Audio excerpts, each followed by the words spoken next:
ஊடக அறத்தோடு செயல்பட்டு வரும் நியூஸ் ஃபோக்கஸ் தமிழ் சேனலை சப்ஸ்கிரைப் செய்து ஆதரியுங்கள்.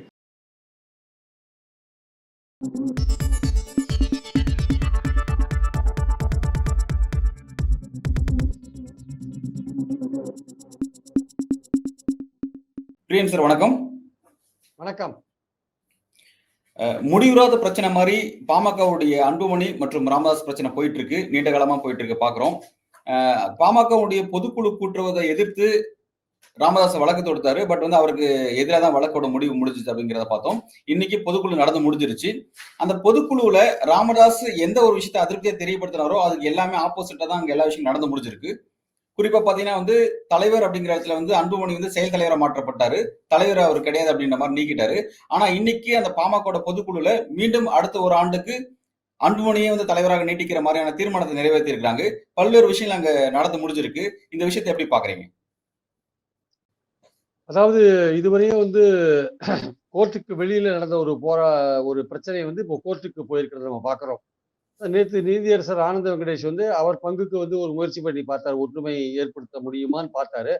அது ஏற்படுத்துறதுக்கான வாய்ப்பு இல்லைன்னா அன்புமணி பொதுக்குழு நடத்துறதுக்கு அவர் எந்த தடையும் விதிக்கல. ஏன்னா அதுக்கு காரணம் இருக்கு. என்னன்னா விதிப்படி பாத்தீங்கன்னா மே 28 கடந்த மே 28 அன்னைக்கு அவருடைய பதவிக்காலம் முடிஞ்சா கூட அடுத்த ஏற்பாடுகள் செய்யற வரையும் அவர் கண்டினியூ ஆனான்றதுதான் விதிகள் சொல்ற ஒரு விஷயமா இருக்கு. அதனால அவர் கண்டினியூ ஆனார் அவரு.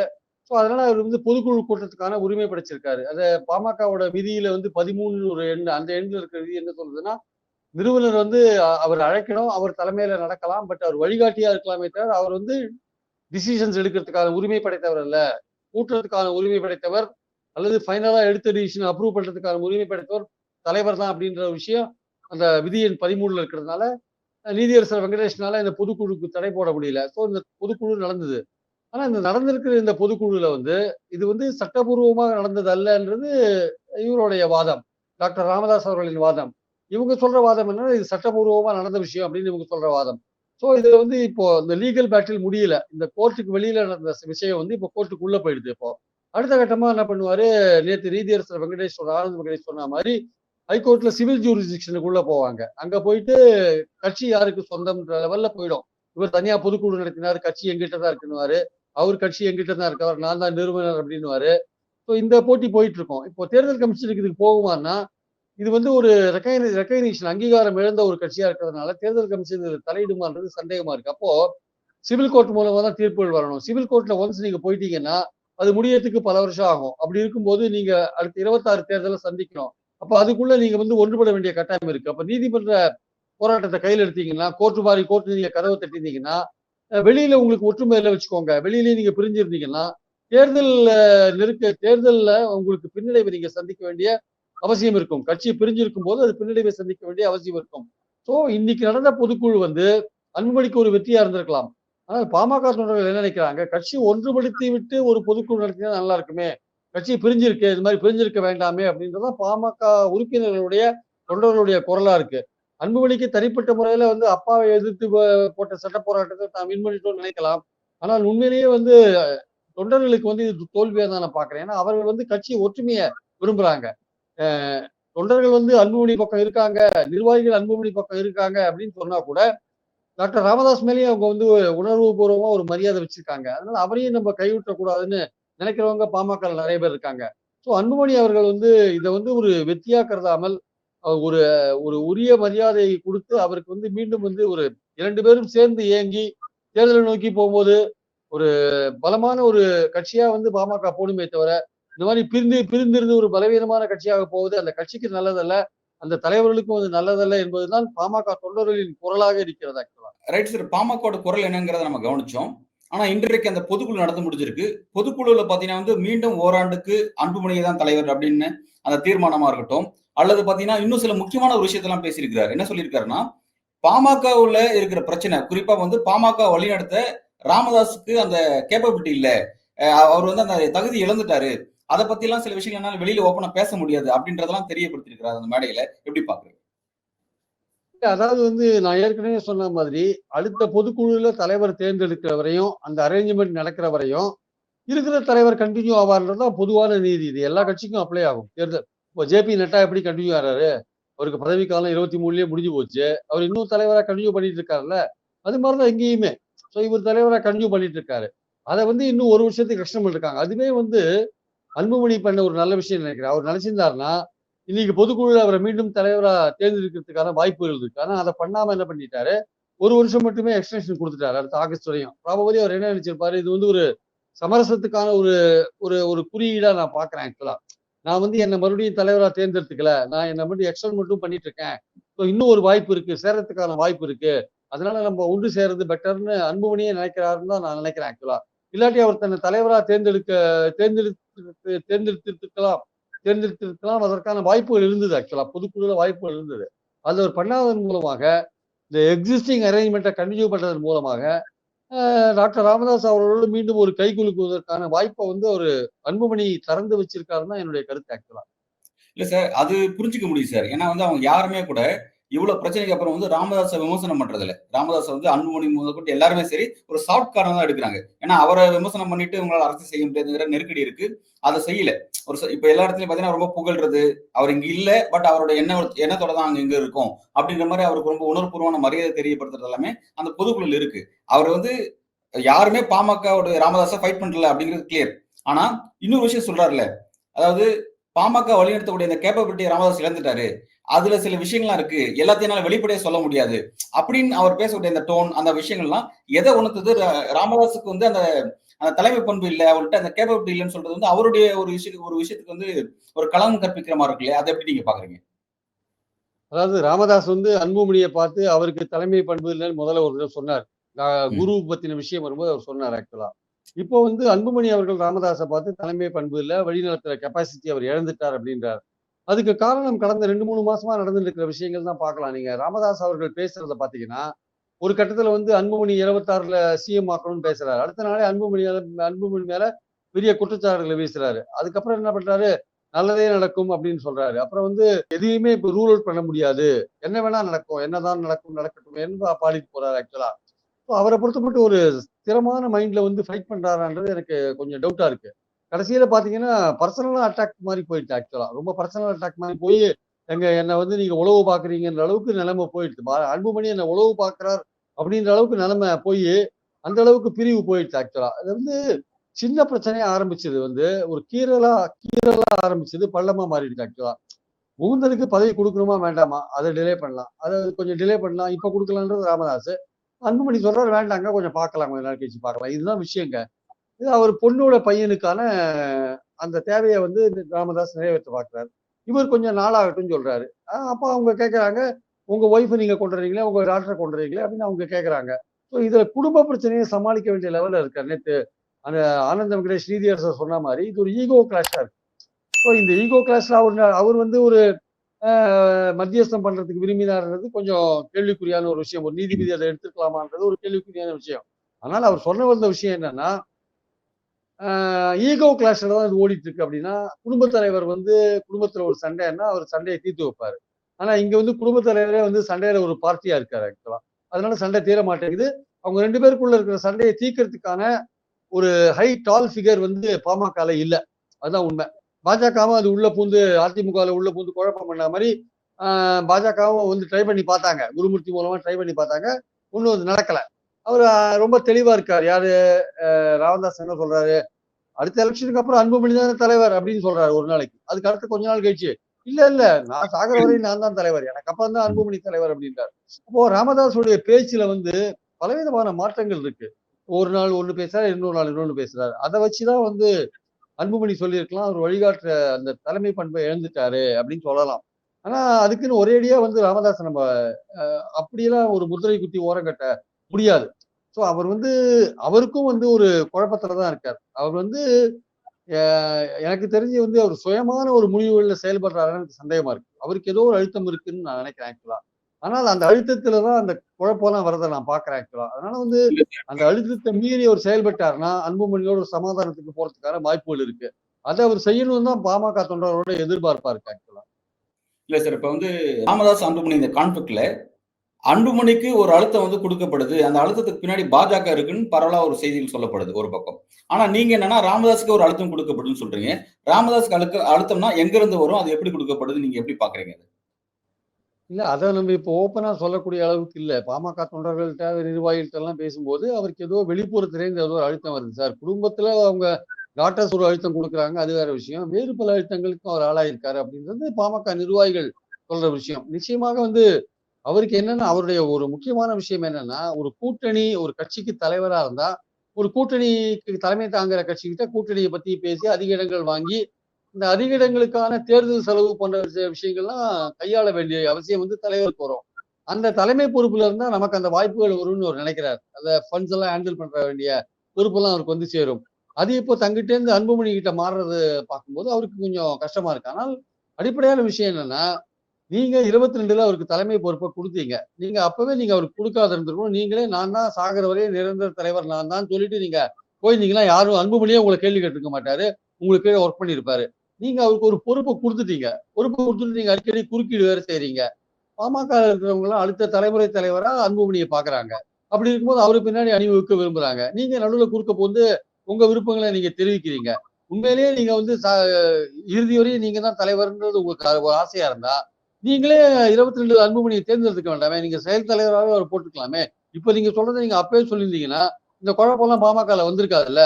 அப்ப நீங்க ஏன் சரியா சிந்திக்காத நீங்க அந்த விஷயத்த ஏன் பண்ணீங்க நீங்க? அது தப்பு இல்லையா ஆக்சுவலா? அதனால டாக்டர் ராமதாஸ் பாஜக கூட்டணிலாம் ஒரு பெரிய விஷயம் கிடையாது சார். கூட்டணி வந்து ஒரு முக்கியமான விஷயம். எப்பன்னா, அந்த கூட்டணிக்கு தலைமை தாங்குற கட்சிகிட்ட தொகுதிக்கான செலவுகள் போன்ற விஷயங்கள்ல முக்கியமான விஷயம். இடங்கள் வாங்குவது முக்கியமான விஷயம். ஆனால் அந்த கூட்டணி அமைக்கிறத பத்தி எந்த பிரச்சனையும் இல்ல. அது 2 பேரும் சேர்ந்து பேசி அதிமுக, பாஜக இப்போ இன்னைக்கு வந்திருக்கிற முடிவுகள்லாம் பார்த்தீங்கன்னா, அந்த பொதுக்குழுவோட முடிவுகள பார்த்தீங்கன்னா, அவர் திமுகவுக்கு எதிர் அணியில ஸ்ட்ராங்கா இருக்காரு. அது அதிமுக, பாஜக அணியில போறதுக்கான வாய்ப்புகள் இருக்குன்னு தான் நமக்கு தெரியறத நம்ம பார்க்குறோம் நம்ம. அதனால அவருக்கே வந்து அ ராமதாஸ் அவர்களுக்கு வந்து கூட்டணிய பத்தின சிந்தனை இருக்கிறத விட, கட்சி இப்போ தன் கையில வரணுன்ற அந்த சிந்தனை தான் அதிகமா இருக்கு. கூட்டணின்றது அடுத்த கட்டமா பார்த்துக்கலாம் தான் அவர் நினைக்கிறார் ஆக்சுவலா. அந்த கூட்டணி அடுத்த கட்டமா தலைவர் பொறுப்பு கையில நிரந்தரமா வந்த உடனே, நம்ம கூட்டணிய பத்தி பார்த்துக்கலாம். அன்புமணி நமக்கு கீழ தான் வேலை செய்யணும். நம்ம இருக்கிறவரே அவர் நம்ம கீழ தான் வேலை செய்யணும். கூட்டணி யாரோட என்பதும், கூட்டணி சம்பந்தப்பட்ட எல்லா விஷயங்களையும் தான் தான் கவனிக்க வேண்டும் என்பதும் தான் இப்ப தற்போது ராமதாஸ் அவர்களின் விருப்பமாக இருக்கிறது. ரைட். இப்போ இந்த அன்புமணி ராமதாஸ் இந்த கான்ஃபிளிக்ட்க்கான காரணம் வந்து பார்த்தீங்கன்னா வந்து, தேர்தல்ல யார் கூட கூட்டணி வைக்க போறோம்? அந்த கூட்டணிக்கு என்ன பேரம்? எவ்வளவு பலன்கள் கிடைக்க போகுது? இதெல்லாம் தான் வந்து ஒரு முக்கியமான ஒரு டாபிக்கா இருக்கு அப்படின்ற பட்சத்துல, இவ்வளவு பெரிய ஒரு பிரச்சனைய 2 பேரும் செய்றாங்க. ரிப்பீட்டடா செஞ்சுட்டே இருக்கிறாங்க.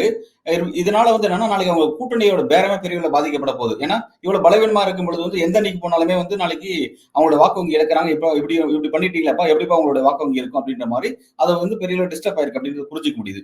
அப்படி இருந்து ஏன் வந்து இந்த தப்ப இந்த காலகட்டத்துல செய்றாங்க அப்படிங்கிற ஒரு கேள்வி இருக்குல்ல. இப்ப இது நாளைக்கு அவங்க வாக்கு வங்கி பாதிக்கும் அப்படின்ற இடத்த கூட உணராம செய்றாங்களா? ஏன்னா இன்னைக்கு வந்து மெகா கூட்டணி அமைப்போம்னு சொல்றாங்க. அதுக்கான வாய்ப்பெல்லாம் எப்படி இருக்குன்னு நீங்க பார்க்குறீங்க? இவங்களே ஒரு கூட்டணியில சேர வேண்டிய இடத்துல தான் இருக்காங்க. இவங்க 2 பேரும் பிரிஞ்சிருக்காங்கன்னு வச்சுக்கோங்களேன். இவங்க எந்த கட்சி கூட்டணிக்கு போனாலுமே அந்த பார்கெனிங் பவர், டிமாண்டிங் பவர இழந்துடுறாங்க. 25 இடம் மொத்தமா ஒன்றாக இருந்து 25 இடம் கேட்கறதுக்கும், நீங்க தனியா போனீங்கன்னா உங்களுக்கு 10 இடம் தான் தருவேன், 8 இடம் தான் தருவேன்னு ஒரு கூட்டணிக்கு தலைமை தாங்குற கட்சி சொன்னா, அவங்க என்ன பண்ணுவாங்க அவங்க? அதனால அவங்க ஒன்றா இருந்தா அவங்களுக்கு அட்வான்டேஜ் இருக்குன்றது அவங்க 2 பேருக்குமே நல்லா தெரியும். பிரிஞ்சிருந்தா அட்வான்டேஜ் கிடையாது. பிரிஞ்சிருந்தா அவங்க கட்சி தொண்டர்களே வேற வேற கட்சிக்கு போறதுக்கான வாய்ப்பு இருக்கு. இன்னைக்கு இருக்கிற நிலைமை என்ன சார்? அவங்க வன்னியர்கள் மத்தியிலேயே வந்து முழு வன்னியர்கள் 100 ஒரு கிராமத்துல 100 பேர் இருக்காங்க. 40 பேர் வன்னியர் வச்சுக்கோங்க. இந்த 40 பேரும் பாமகவுக்கு ஓட்டு போடுறாங்க. இல்ல. 20 பேர் பாமகவுக்கு போடுவான். 10 பேர் வந்து அதிமுகவுக்கு போடுவான். இல்ல ஒரு 6, 7 பேர் வந்து திமுகவுக்கு போடுவான். இன்னும் மீதி சில பேர் சீமானுக்கு போடுவான். இப்பவே வந்து 100% வன்னியர்கள் ஓட்ட வந்து பாமக வாங்கல. நீங்க பிரிஞ்சு போயிட்டீங்கன்னா, அது இன்னும் மோசமா போகும் நிலைமை. வன்னியர்கள விட்டு மற்றவர்கள் இருக்காங்கல்ல, அவங்களும் உங்களுக்கு ஓட்டு போடல. தலித்துகளும் ஓட்டு போடல. மற்ற ஜாதி இந்துக்களும் ஓட்டு போடல. அப்படின்றப்போ நீங்களும் பிரிஞ்சு கிடந்தீங்கன்னா, நீங்க வாங்குற 70% ஆபத்து வரும்ல. அது அவங்களுக்கு நல்லாவே தெரியும். ஆனா இந்த யார் அதிகாரத்துல இருக்கணும்ன்ற விஷயம் வந்து கண்ண மறைக்குது ஆக்சுவலா வந்து. 2 பேருக்குமே கண்ண மறைக்குது. இது வந்து அவர் ஏன் ராமதாஸ் அவர்கள் விட்டுக் குடுக்கணும்னு நம்ம சொல்றோம்னா, அவர் வந்து கட்சிய வளர்த்துட்டார். ஒரு லெவலுக்கு கொண்டு வந்துட்டார். ஒரு கட்ட ஹேண்ட் ஓவர் பண்ணிட்டார். அடுத்த தலைமுறைக்கு ஹேண்ட் ஓவர் பண்ணிட்டார். அது அந்த கட்சிக்காரங்களும் ஒத்துன்ட்டாங்க. அவர ஃபாலோ பண்றாங்க. இந்த இடத்துல நீங்க குறுக்க வரக்கூடாது. இப்போ நீங்க இதே லெவல்ல போச்சுன்னா, தேர்தல் வரையும் போச்சு வச்சுக்கோங்க. யாரு இதனால யாருக்கு லாபம்? இதனால வந்து பாமகவுக்கு நஷ்டம் தான். கூட்டணி சேர்ற அந்த கூட்டணிக்கும் நஷ்டம். அந்த கூட்டணிக்கும் எதிர்பார்த்த வெற்றி கிடைக்காது. ஏற்கனவே வந்து நீங்க அதிமுக, பாஜக கூட்டணிக்கு போறதா இருந்தா கூட திமுகவ தோற்கடிக்கணும்னு அங்க போனீங்கன்னா, நீங்க ஏற்கனவே 21ல நீங்க அதிமுக, பாஜக கூட்டணியில தான் பாமக இருந்தது. பட் எதிர்பார்த்த வெற்றி அது பெறல. 5 சீட் தான் வாங்கினீங்க. அதுல 4 சீட் வந்து சேலம் தருமபுரியில வாங்கினீங்க. உங்க கோர் டிஸ்ட்ரிக்ட் கடலூர், விழுப்புரத்துலலாம் நீங்க ஒண்ணுமே வாங்கல. காஞ்சிபுரத்துல, திருவள்ளூர்ல ஒண்ணுமே வாங்கல நீங்க. அப்படி இருக்கும்போது இந்த மாதிரி பிரிஞ்சிருந்தா என்ன லாபம் வரும் அதுல? அதனால இவங்க கூட்டணிக்கு போற அந்த கூட்டணிக்கும் வந்து பெரிய பலன் இருக்காது. இவங்களுக்கும் சரியா பலன் இருக்காது. யாருக்குமே பலன் இல்லாத ஒரு விஷயத்த நீங்க எதுக்கு செய்யணும்? நீங்க எதுக்கு இது அப்பாவும் பையனும் எதுக்கு சண்டை போடணும் ஆக்சுவலா? கட்சி வலிமையா இருந்தா அது வந்து உங்க கட்சிக்கு அழகு, தொண்டர்களுக்கு அழகு. அவங்க உற்சாகத்தோட வேலை செய்வாங்க. பிரிஞ்சிருந்தா எப்படி வேலை செய்வாங்க? அவங்க வந்து பிரிஞ்சிருந்தா வந்து ஒருத்தர் வந்து ஒரு குரூப் வந்து ஒரு ராமதாஸ் அவர்களுக்கு வேலை செய்வான். ராமதாஸ் அவர்கள் தனியாவே நிக்கிறாரு வச்சுக்கோங்க. அவர் வந்து வன்னியர் வாக்குகளை பாதி பிரிப்பாரு. ஏற்கனவே கொஞ்சம் வன்னியர் வாக்குகள் திமுகவுக்கு போகுது, இல்ல அதிமுகவுக்கு போகுது. இன்னும் பாமகவுக்கு போக வேண்டிய வன்னியர் வாக்குகளை பிரிச்சாருன்னா, அப்ப அன்புமணி எப்படி ஜெயிப்பாரு? அப்ப தேர்தல் மூலமா தான் நம்ம செல்வாக்கை நிலைநிறுத்தணும். இந்த தகராறு வந்து தேர்தல் மூலமா தான் முடிவுக்கு வரணும் அப்படின்னு நினைச்சிட்டீங்கன்னா, நீங்க தனியாவே இருங்க. யாரும் வேண்டாம்னு சொல்லல. ஆனால் அப்படி தனியா இருக்கிறது உங்க 2 பேருக்குமே பயனில்லாத ஒரு விஷயமா இருக்குன்றதுதான் பாமக தொண்டர்களின் கருத்தா இருக்கிறத நம்ம பார்க்கிறோம் நம்ம. இது நீங்க இப்படிதான் போகும்னு பாக்குறீங்களா சார்? இனி வரக்கூடிய நாட்களையுமே இது இப்படிதான் போகும் நீங்க பாக்குறீங்களா? இப்படி போகணும்னு இப்படி போகக்கூடாதுன்னு நினைக்கிறேன். ஆனா அப்படிதான் போகுன்ற மாதிரி தான் சூழல் இருக்கு ஆக்சுவலா. இது நீதிமன்றங்களுக்கு என்னைக்கு போச்சோ அது, இப்ப இந்த பொதுக்குழு சட்டவிரோதம்னு அடுத்தது நாளைக்கு போவாரு. சிவில் சூட் ஃபைல் பண்ணுவாரு. அதுக்கெல்லாம் முடிவே வராது. ஆனால் கோர்ட்டுக்கு வெளியில ஒரு செட்டில்மெண்ட் பண்ணலாம். அதுக்கான வாய்ப்புகள் இருக்கு. ஆனா பாஜக விடமாட்டாங்கன்னு நினைக்கிறேன். பாஜக எப்படி இந்த பாமக ஒன்றுபடுத்தியே தீருவாங்க. வெளியில கோர்ட்டுக்கு வெளியில பாஜக ஒரு முயற்சி எடுக்குதுங்க பாமக ஒன்றுபடுறதுக்கு. நேத்து கோர்ட்டுக்கு உள்ள ஒரு முயற்சி நடந்தது பாமக ஒன்றுபடுத்துறதுக்கு. ஆனா ஆனா சார் இப்ப கோர்ட்டுக்கு வெளியில ஒரு முயற்சி. இல்ல சார் எனக்கு ஒரு டவுட் என்னன்னா கோர்ட்டுக்கு வெளியில ஓகே இல்ல எனக்கு டவுட் என்னன்னா தமிழ்நாட்டுல இப்ப வரக்கூடிய 26 சட்டமன்ற தேர்தல்ல பாஜக வந்து வெற்றி பெறுவதற்காக அரசியல் ஒர்க் பண்ற மாதிரி தெரியல. அவங்க திரும்ப திரும்ப வந்து இபிஎஸ் டேமேஜ் பண்றது, அதிமுக பலவீனப்படுத்துறதுங்கிற மாதிரி இருக்கும் பொழுது அவங்க திரும்ப திமுக கூட்டணி வெற்றி பெறதான் வந்து உடைக்கிற மாதிரி எனக்கு தோணுது. சோ அப்படி இருக்கும் பொழுது பாமகோட இந்த இன்டர்னல் ஃபேக்டரை பத்தி அவங்க கவலைப்படுறாங்களா? ஏன்னா வந்து வெற்றி பெறுன்ற ஒரு எண்ணம் இருந்தாதான் வந்து இந்த விஷயத்தெல்லாம் சரி பண்ணி ஒரு வலிமையான கூட்டணி நிறுவுவாங்க. ஆனா அந்த பாஜகக்கு அந்த இன்ட்ரெஸ்ட் வேற மாதிரி இருக்க மாதிரி நான் பாக்குறேன். அதை நீங்க எப்படி பாக்குறீங்க சார்? அதாவது நீங்க சொல்றது என்னன்னா எங்களுக்கு 26 முக்கியம் இல்ல 29 தான் முக்கியம்னு அவங்க செயல்படுறாங்கன்னு நீங்க சொல்றீங்க ஆக்சுவலா. ம். இல்ல அந்த அந்த அந்த ஆஸ்பெக்ட் அவங்களுக்கு இருக்கு. ஆனா அதுக்குன்னு வந்து 26ல வந்து தங்களுடைய எண்ணிக்கை ஏத்தணும்ன்றதுல எந்த விதமான கருத்து வேறுபாடும் கிடையாது. அவர்கள் பீகார் எலெக்ஷனை முடிச்சுட்டு தமிழ்நாட்டுக்கு வருவாங்க. தமிழ்நாட்டுக்கு அவங்க வந்த பிறகுதான் அக்டோபர், நவம்பர், டிசம்பர்ல தமிழ்நாட்டை அப்பதான் கவனம் செலுத்துவாங்க. இன்ஃபேக்ட் அதுக்கப்புறம் வந்து அவங்க இதுக்கு வருவாங்களா, இல்ல வெஸ்ட் பெங்காலுக்கு போவாங்களா, தமிழ்நாட்டை விட்டுருவாங்களா சொல்ல முடியாது. ஏன்னா அதுக்கப்புறம் வெஸ்ட் பெங்கால் எலெக்ஷன் வேற வருது. ஸோ வெஸ்ட் பெங்கால் இதை விட அவங்களுக்கு முக்கியம் ஆக்சுவலா. ஏன்னா அங்க அங்க வந்து இந்த வாட்டி அவங்க வந்து இந்த இதுல வந்து எஸ்ஐஆர்ல வந்து முஸ்லீம் ஓட்டுகள் எல்லாம் டெலீட் பண்ணிட்டு திரிணாமுல் காங்கிரஸோட செல்வாக்கை குறைச்சி வின் பண்ணணும்னு ஒரு முனைப்புல அங்க இருக்காங்க, வெஸ்ட் பெங்கால்ல இருக்காங்க. ஸோ அப்படி இருக்கும்போது தமிழ்நாட்டுல கவனம் செலுத்துவாங்களா தெரியாது. தமிழ்நாட்டுல அவங்க கவனம் செலுத்தினாங்கன்னா இந்த கூட்டணியை பலப்படுத்துறதுக்கான வாய்ப்புகள் இருக்கு. தேமுதிகவை இழுத்து போடுறதுக்கான வாய்ப்பு இருக்கு.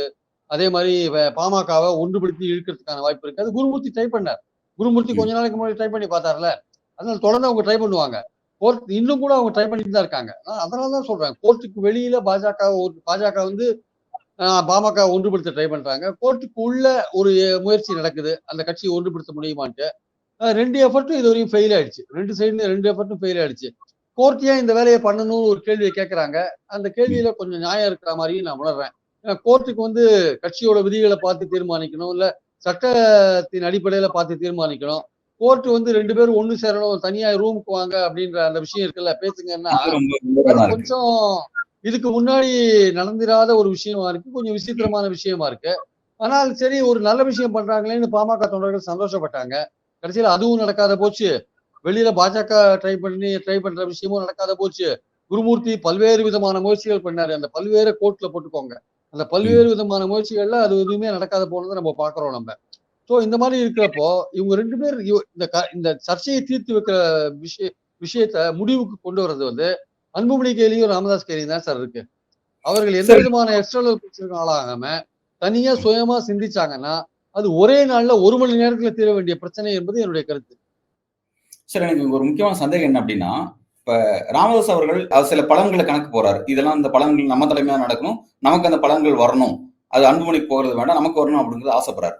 வயசு இவ்வளவு ஆயிடுச்சு. அவர் இப்ப அதுக்காக ஆசைப்படுறதுங்கிறது எனக்கு ஒரு ஆச்சரியமான விஷயமா இருக்கு. சப்போஸ் அந்த பலன்கள் தான் முக்கியமான ஃபேக்டர் அப்படின்னா, அந்த பலன்களை கொடுக்கறதுல பாஜகவுக்கும் பெரிய தயக்கம் இருக்காது நான் நினைக்கிறேன்.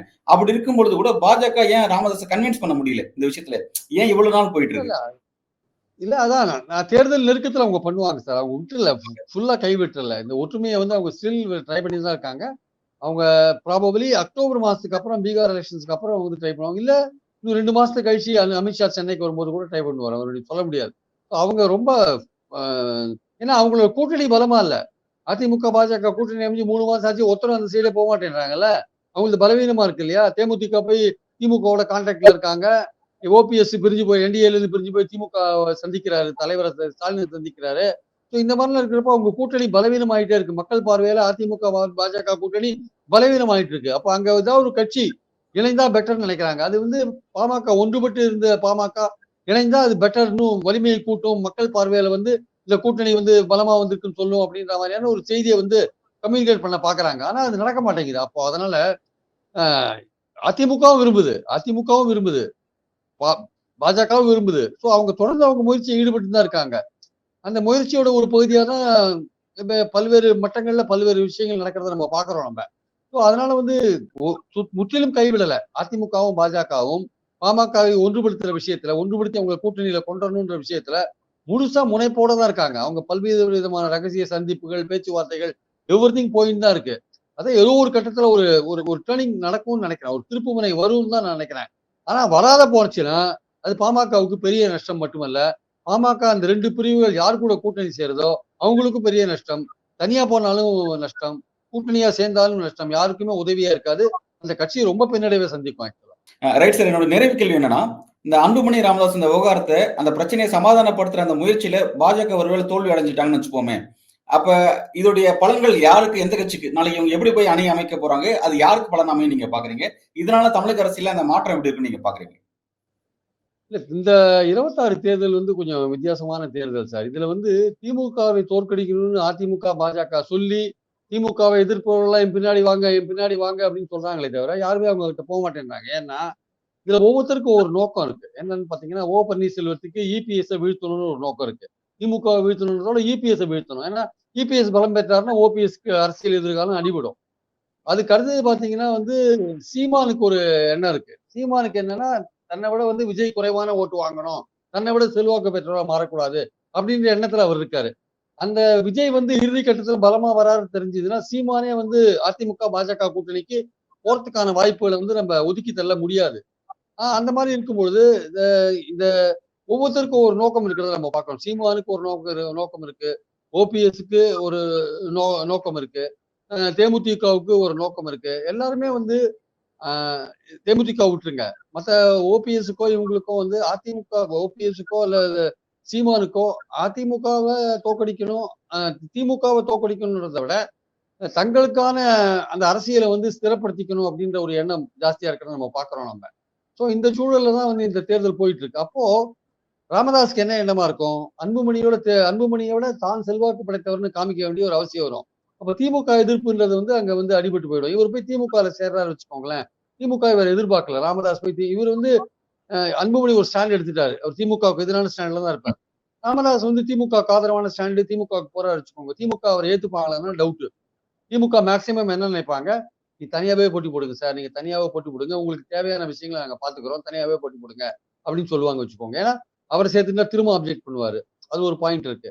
அதனால அவர் ஒன்றுபட்ட பாமகவை சேர்க்காமையே திமுக தொடர்ந்து தேர்தல்களில் வெற்றி பெற்று தான் வந்துட்டு இருக்கு. அதனால ஒரு பிரிவான ராமதாஸ் சேர்க்கறதுல ஒன்றும் பெரிய ஆதாயம்லாம் இருக்க சான்ஸ் இல்லை. அதனால நீங்க தனியாவே போட்டி போடுங்க அப்படின்னா தனியாவே ஒரு இடத்துல போட்டி போடுறாங்க வச்சுக்கோங்க. திமுக ஒரு அணி, அதிமுக பாஜக ஒரு அணி, விஜய் ஒரு அணி, விஜய் அதிமுக பாஜக அணியில அன்புமணி இருப்பாரு, விஜய் ஒரு அணி, சீமான் ஒரு அணி, ராமதாஸ் ஒரு அணி. இதுவே வன்னியர் ஏரியால என்ன ஆகும்? ஓட்டுகள் எத்தனை விதமா பிரியும் பாருங்க. திமுகவுக்கு கொஞ்சம் போகும், அதிமுகவுக்கு கொஞ்சம் போகும், அன்புமணிக்கு கொஞ்சம் அதிகமாவே போகும் வச்சுக்கோங்க. அன்புமணிக்கு போறதை விட அதுக்கு கொஞ்சம் ஈக்குவலாவோ கொஞ்சம் குறைவோ ராமதாஸுக்கு போகும், சீமானுக்கு கொஞ்சம் போகும். இவ்வளவு ஓட்டுகள் இருக்காருல்ல, உங்க கணக்குப்படி அன்புமணி அதிமுக இருக்காருல்ல. அதான் அன்புமணி அதிமுக இருக்கிற கூட்டணிக்கு கொஞ்சம் போகும். அதே மாதிரி ராமதாஸ் தனியா இருந்தாருன்னா அவருக்கு கொஞ்சம் போகும். அப்ப ராமதாஸ் தனியா நின்று அந்த வன்னியர்கள் வாக்கு பிரிக்கிறாருல்ல, அது யாருக்கு லாபமா இருக்கும்? திமுகவுக்கு தான் லாபமா இருக்கும். திமுக ஏன்னா அவங்க தான் வின்னிங் பார்ட்டி. சீமான் வந்து ஆட்சியை பிடிக்கிற அளவுக்கு அவர் வந்து செல்வாக்கு இல்லை. அவரை விட்டுருங்க, முதல்வர் போஸ்ட்ல இதுல அவர் இல்ல. விஜய் இப்பதான் வந்திருக்காரு, அவருக்கு என்ன ஓட்டு இருக்குன்னு நமக்கு தெரியாது. சோ இப்ப இருக்கிற இதுல வந்து அதிமுக அணி திமுக அணின்னு பார்க்கும்போது அதிமுக அணியில அன்புமணி இருக்கும்போது அப்போ வன்னியர் ஓட்டுகள் அன்புமணிக்கு கொஞ்சமும் இருக்கிற இப்ப பாமக இருக்கு, பாமகவுக்கு இப்ப இருக்கிற செல்வாக்குல அன்புமணிக்கு கொஞ்சம் ஓட்டமும் ராமதாஸ் கொஞ்சம் ஓட்டும் போகும்போது திமுக அணிக்கு இன்னும் கூட ஆடர் அட்வான்டேஜ். ஏற்கனவே திமுக எதிர்ப்பு ஓட்டுகள் நிறைய பிரியும் போது வன்னியர் ஓட்டுகள் ஒரே இடத்துல போய் சேராம இருக்கிற நிலை வரும்போது திமுகவுக்கு இன்னும் அட்வான்டேஜ் அதிகமாகுது, வெற்றிக்கான வாய்ப்புகள் அதிகமாகுது. ஸோ ராமதாஸை வந்து கூட்டணியில் சேர்க்காம நீங்க தனியாவே நில்லுங்க சொல்றதுக்கான வாய்ப்புகள் கூட இருக்கு. ஆனா அதே சமயம் அன்புமணி அதிமுக அங்க போன அதிமுக அணிக்கு போனாருன்னா அதிமுக வந்து இப்ப 10.5ல இரட்டை நிலைப்பாடு எடுத்திருக்கு. அங்க நார்த்தன் டிஸ்ட்ரிக்ட்ல ஒரு மாதிரி பேசுறாங்க, 10.5 நிறைவேற்றுவோம்னு. சவுத் சைட்ல போனா 10.5 பத்தி பேச மாட்டேங்கிறாங்க, அது வந்து வேண்டாம், அது முடிஞ்சு போன விஷயம் அப்படின்னு சொல்றாங்க. அப்ப இந்த விஷயத்த மற்ற கட்சிகள் கையாளுவாங்க பாருங்க. 10.5 பத்தி ரெண்டு விதமான ஸ்டாண்ட் எடுக்கிறாங்க அதிமுக. அதுல வந்து அன்புமணி சேர்ந்திருக்காரு அப்படின்னு ஒரு ஒரு விமர்சனத்தை வச்சாங்கன்னா, அப்போ அன்புமணிக்கு போற வன்னியர்கள் ஓட்டு கூட கொஞ்சம் குறையறதுக்கான வாய்ப்புகள் இருக்கு. ஸோ அதனால வந்து அவங்களுக்கும் பெரிய லாபம் இல்லை. ஸோ இதனால வந்து பிரிஞ்சிருக்கிறதுனால திமுக அணிக்கு வந்து இன்னும் கூடுதல் அட்வான்டேஜ் இருக்கிறத நான் பாக்குறேன். ஆனா அதே சமயம் பாத்தீங்கன்னா விஜய் போன்றவர்கள் வந்து கொஞ்சம் நார்த்தன் டிஸ்ட்ரிக்ட்ல அவங்களும் கொஞ்சம் வன்னியர் ஓட்டு எடுக்கிறதுக்கான வாய்ப்பு இருக்கு. இப்போ அன்புமணியும் ராமதாஸும் சேர்ந்து இருக்கும் போது பாமகவுக்கு கிடைச்ச ஓட்டு சிதறி போகுது. அது யாருக்குமே உபயோகம் இல்லாத போகுது ஆக்சுவலா. மற்றவங்கள் வெற்றிக்கு உதவுவதை தவிர தங்கள் வெற்றிக்கு உதவாத ஒரு விஷயமா போயிட்டு இருக்கிறத நம்ம பார்க்கிறோம். குறிப்பா திமுகவுக்கான வாய்ப்புகளை கொஞ்சம் அதிகப்படுத்துற ஒரு விஷயமா நம்ம பார்க்கிறோம். ஸோ அதனால வந்து இதை வந்து யோசிக்கணும் ஆக்சுவலா. அதனால வந்து இந்த இப்படி பிரிந்தே இருந்து தேர்தலை சந்தித்தால் ராமதாஸ் தனியா நிற்கிறப்பட்ட ராமதாஸை திமுக அணியில் சேர்க்கறதுக்கான வாய்ப்புகள் ரொம்ப ரொம்ப குறைவு. ராமதாஸ் தனியா இருந்தாருன்னா பாமகவுக்கு இதுவரையும் கிடைத்த ஓட்டுகள் பிரியும் பொழுது ரொம்ப திமுகவை எதிர்ப்பு ஓட்டுகளும் பிரியுது, வன்னியர் ஓட்டுகளும் பிரியுது அப்படின்ற போது திமுகவுக்கான அட்வான்டேஜ் அதிகமாக ஆக்சுவலா. ஸோ அதுதான் நிலைமையா இருக்கும். அதனால இந்த இந்த இந்த யதார்த்த நிலைமையை உணர்ந்து அன்புமணி ராமதாஸும் மீண்டும் ஒன்றுபட வேண்டும் என்பதுதான் பாமக தொண்டர்களின் எதிர்பார்ப்பார். நல்ல சார். அதை நோக்கி அந்த எதிர்பார்ப்பு நோக்கி வந்து இந்த விஷயம் நகருதா அல்லது வந்து எப்படி போய் முடியுது அப்படிங்கிறத வரும் நாட்களில் நம்ம பொறுத்திருந்து பார்க்கலாம் சார். உங்களோட வருகைக்கும் கருத்துக்கும் மிக்க நன்றி. தேங்க்யூ.